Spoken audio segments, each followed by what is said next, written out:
Donc maintenant, on va regarder le premier exercice ici. Écrire une méthode renvoyant un entier qui compte le nombre de cases dont la valeur n'est pas comprise entre 0 et 9. Testez-la sur les grilles fournies dans la classe de test. Grille 1, ça donne 0, et grille 2, ça donne 3. Donc, qu'est-ce qu'on doit faire? On doit regarder s'il y a des numéros impossibles. Dans Sudoku, on met des valeurs de 1 à 9, et 0, ici, ça représente une case vide. Par contre, dans la grille 2, on a une valeur à 10, ça c'est illégal, 12, et moins 4. C'est pour ça que notre méthode devrait nous renvoyer 3 quand on l'utilise pour la grille 2. Vous voyez, on a 3 numéros qui ne respectent pas les contraintes qui sont d'être comprises entre 0 et 9. Comment s'appelle l'algorithme dont on a besoin ici? Des comptes. On compte. On ne fait pas une recherche. On ne cherche pas la première valeur qui ne respecte pas. On compte combien il y en a. C'est marqué même compte le nombre de cases. Donc généralement, quand c'est marqué compte, c'est le décompte. Pas toujours, mais souvent. Donc on va faire une méthode qui va chercher. Donc on va l'appeler comment cette méthode? Compter illégaux? Je sais pas. Compter numéro illégaux? Je sais pas. Ouais. Public int nombre impossible, illégal, impossible.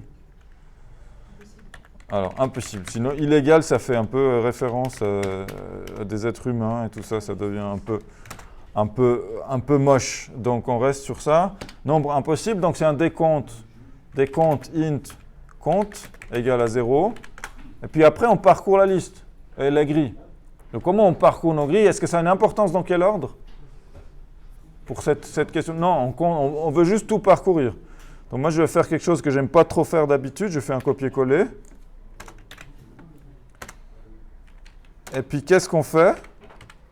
Quand je suis pour chaque cellule, on vérifie la condition. La condition, c'est quoi? Si c'est plus petit que 0 et plus grand que 10, ça va pas. Voilà, si c'est ou plus petit que 0 ou plus grand que 9, on compte. Donc, je récupère mon numéro comment? Je vais dire int numéro, c'est égal, je récupère de la grille, avec ligne colonne toujours. Et puis je dis if numéro plus petit que 0 ou numéro plus grand que 9, compte plus, return compte. Puis il nous reste le test à faire. J'ai un nombre impossible. Vous voyez, ça donne envie de stocker toutes ces grilles dans un tableau ou quelque chose. Hein. Parce qu'on est en train de faire du travail très répétitif. On teste ça. Et on trouve 0. Pour la grille 2, on a 3. Ce qui est juste. Pour la dernière grille, on a aussi 0. Donc c'est bon.